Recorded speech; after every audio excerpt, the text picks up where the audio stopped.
თქვენ უყურებთ ახოსანაეს ამბებს 19 საათზე დავბრუნდით კვლავ რეკლამის შემდეგ პირდაპირ ეთერში გადაცემის ამ ნაწილში ვისაუბრებთ თურქეთში განვითარებული მოვლენების შესახებ იმ პროცესებზე, რომელსაც ადგილი აქვს ჩვენს მეზობელ სახელმწიფოში.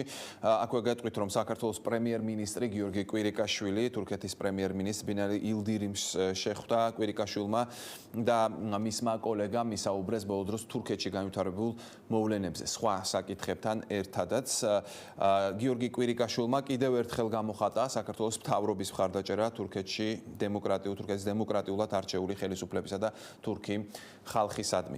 ჩვენ თურქეთში მიმდინარე პროცესებზე, რეგიონში არსებულ ვითარებაზე ვისაუბრებთ თავისუფალი დემოკრატების წარმომადგენელთან ვიქტორ დოლიძესთან ერთად. ბატონ ვიქტორ, მოგესალმებით, გმადლობთ რომ მონაწილეობთ გადაცემაში.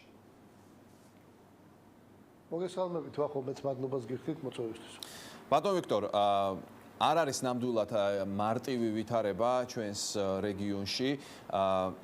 თქვენი აზრით, რაში მდგომარეობს საფრთხეები, რომელსაც საქართველოს ყურადღებით უნდა მოეკიდოს რეგიონში შექმნილი ვითარებიდან გამომდინარე? რა იცვლება ჩვენს რეგიონში თქვენი აზრით? ძალიან მნიშვნელოვანი საკითხია, ახლა გეთანხმებით და კარგია რომ ეს დასვით დღევანდელ გადაცემაში. ალბათ დამეთანხმებით იმაში, რომ ეს მარტო ჩვენს რეგიონს არ შეეხება და ეს უფრო გლობალური პრობლემებია.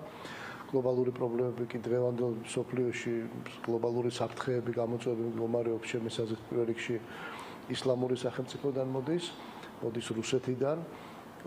ის პროცესები, რომელიც მიმდინარეობს იგივე სირიაში, იგივე ერაყში, იგივე ავღანეთში, მე ვთქვათ, ახლო აღმოსავლეთსა და ჩრდილოეთ აფრიკასაც გულისხმობუნებრივია. არის ძალზედ შეპაშფოთებელი ის ტალღა მიგრაციული, რომელიც წამოვიდა ევროპისკენ, მარტო გერმანიამ, როგორც ნახეთ, მილიონზე მეტი მიგრანტი მიიღო უკვე და ის ტერორისტული აქტები, რომელიც მომდინარეობს იმ ხალხისგან, რომლებიც ჯერჯერობით იდენტიფიცირებულიც არ არის თუ პოტენციურად რომელი შეიძლება იყოს ტერორისტი, რომელი არა. 17 წლის ახალგაზრდა, რომელიც ადგება და მატარებელში შუა გერმანიაში ამგვარ აქტს განახორციელებს, არაფერს აღარ ვამბობ ნიცაზე და სხვა ტერორისტულ აქტებზე, მე მგონი ძალიან ბევრზე საუბრობს. ამიტომ საფრთხეები რა თქმა უნდა ბევრია, თუმცა საქართველოს თავისი სერიოზული საფრთხეები გააჩნია, მათ შორის არაფერს აღარ ვამბობ ოკუპირებულ ტერიტორიებზე, რომლის 20% წაღებული აქვს რუსეთს და იგი დღესაც არ ჩერდება და პრაქტიკულად ყოველდღიურად ეგრეთ წოდებული მცოცავი ანექსია ხორციელდება, მათ შორის ჩვენი მოქალაქეების. ის რომ ამ ბოლო პერიოდში შეინიშნება თურქეთსა და შეერთებულ შტატებს შორის ურთიერთობის გამწვავება და ეს ურთიერთობები არ არის იდეალური ამ წუთას.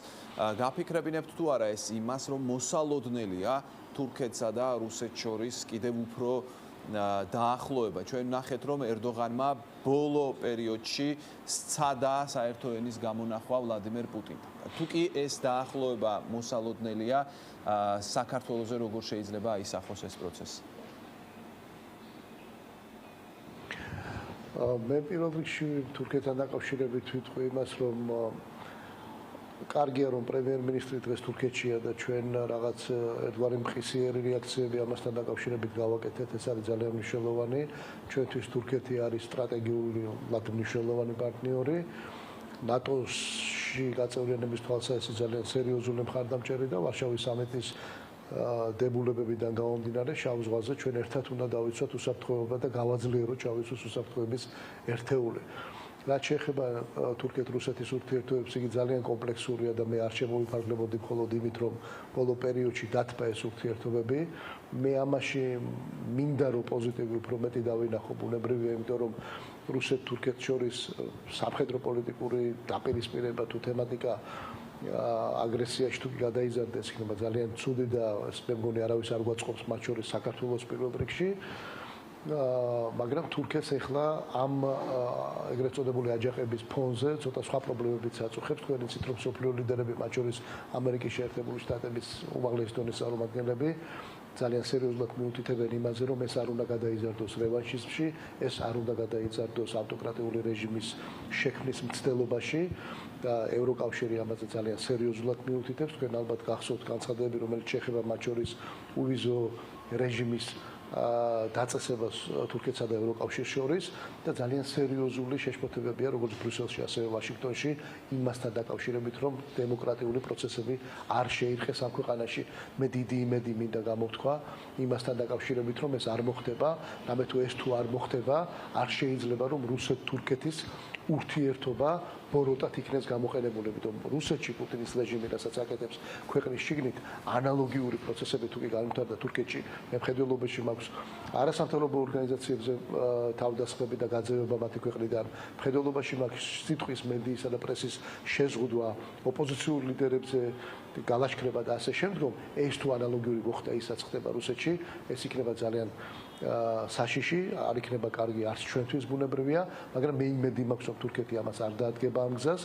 რა გაძლევთ ბატონო ვიქტორ ამის იმედს, როდესაც რამდენიმე ათასი ადამიანი არის დაპატიმრებული, რა გაძლევთ იმედს, რომ ყველაფერი სწორედ აქეთკენ არ წავა, ბევრი მიმომხილველი კომენტატორი, პოლიტიკოსი ამბობს, რომ ერდოღანი დღეს არის ყველაზე ძლიერი თუ ოდესმე ყოფილა თავისი მმართველობის პერიოდში, იმიტომ რომ მან მოახერხა ისეთ ინსტიტუტებზე კონტროლის დამყარება, რომლის საშუალება მას სხვანაირად არ მიეცემოდა.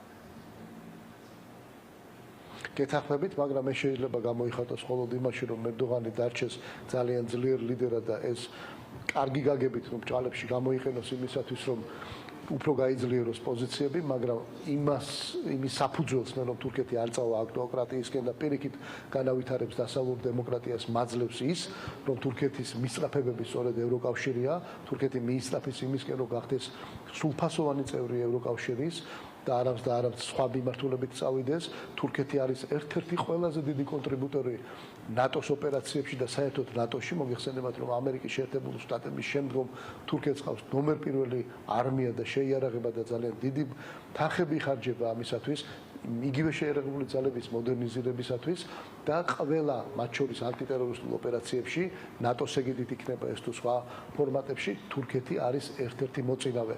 მე იმედი მაქვს, რომ იგი დემოკრატიას არ გასწრება. წინააღმდეგ შემთხვევაში ეს იგივე ნატო ავიღოთ, იგივე ევროკავშირი ავიღოთ, ეს არის პირველ რიგში ღირებულებებზე დაფუძნებული ორგანიზაციები და კავშირები და მიუხედავად იმისა, რომ ბევრი რყევები არსებობს, იგივე ბრექსიტი ავიღოთ, ხო, ბრიტანეთის გამოსვლის პროცესი ევროკავშირიდან, ძალიან ბევრი სირთულე არსებობს.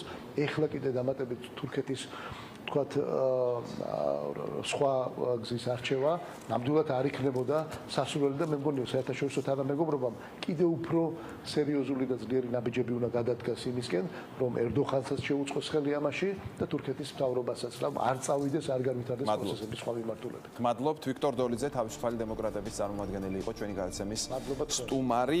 მე დაგემშვიდობებით, სულ რამდენიმე წუთში უკვე რვიანი სტუდიიდან მოგესალმებით.